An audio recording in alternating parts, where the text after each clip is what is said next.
3.5 লাখ গড় এই প্রচুর ঘুরে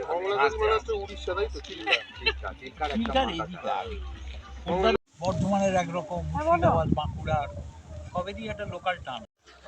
আপনি তো বহুদিন থেকে বরশুলে আসছেন, তো মোটামুটি কতদিন থেকে বরশুলে আসছেন পাখি প্রজাপতি সব দেখতে? তারপর তখন যাব। এই 24-25 বছর হবে।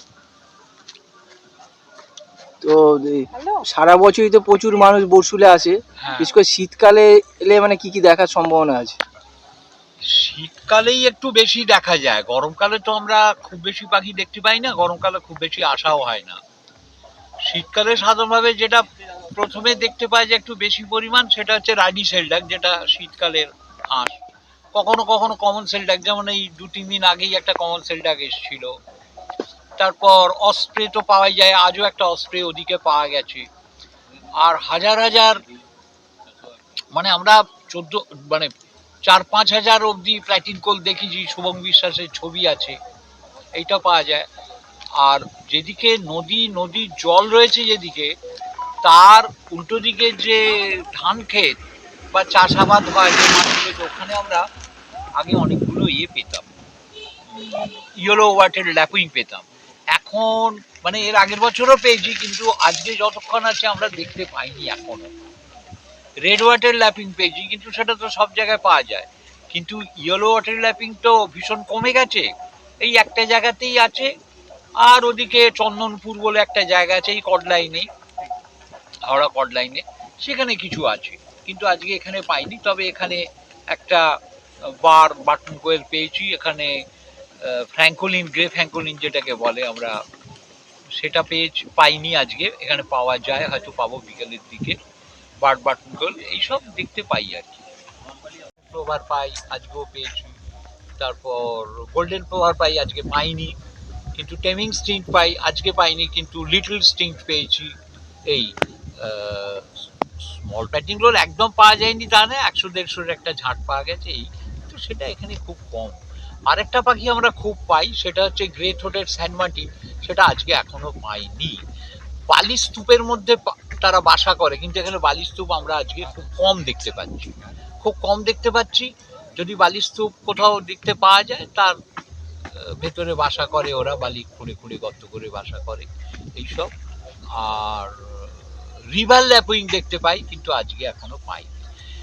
আজকে সাধারণভাবে 100-র কাছাকাছি রাডি শেলডাক আছে, এটা একটা খুব বড় ঘটনা ঠিকই, কিন্তু সাধারণভাবে পাখির সংখ্যা এবং পাখির ধরন, মানে নাম্বার অফ স্পিসিস, সেইটা কিন্তু বেশ কম লক্ষ্য করছি। এই ধরুন এখানে ট্রেডমার্ক রয়েছে গুল্লু, সেইটাকে কেউ যদি আসে কিভাবে খুঁজে পাবে?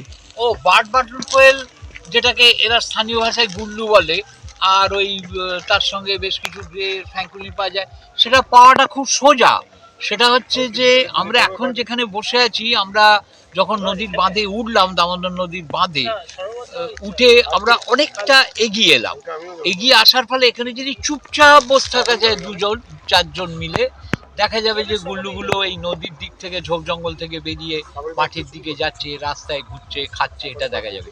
কিন্তু আমরা এখন অনেকে রয়েছি, তার ফলে সেগুলো এখন সেইভাবে বেরোচ্ছে না, কিন্তু এখানেই এগুলো আছে।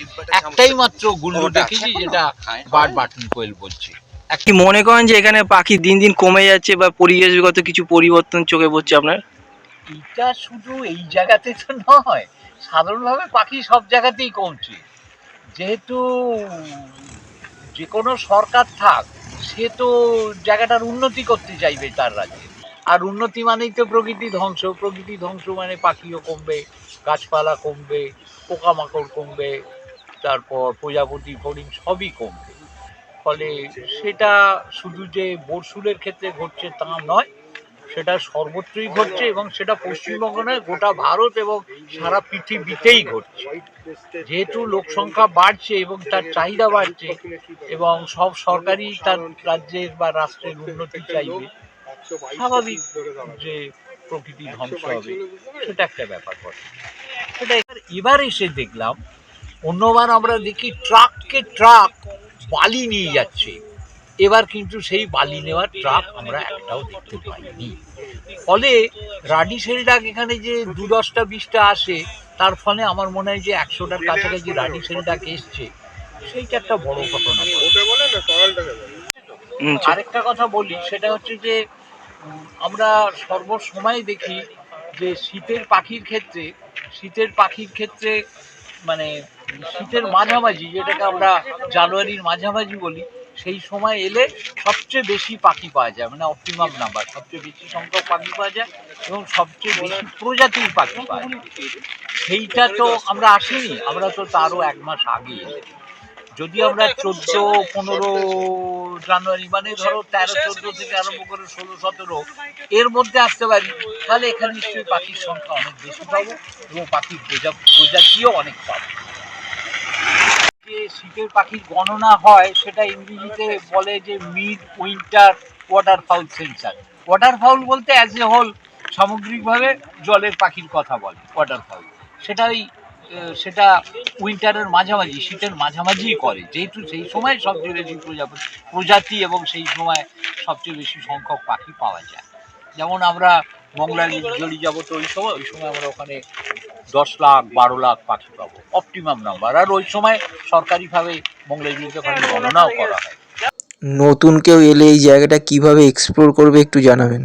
বর্ষুলে আসার যে পথটা সেটা একটু বলে নিলে সুবিধা হয়। কলকাতার দিক থেকে হোক বা বর্ধমানের দিক থেকে হোক, এসে তাকে নামতে হবে শক্তিগড় স্টেশনে।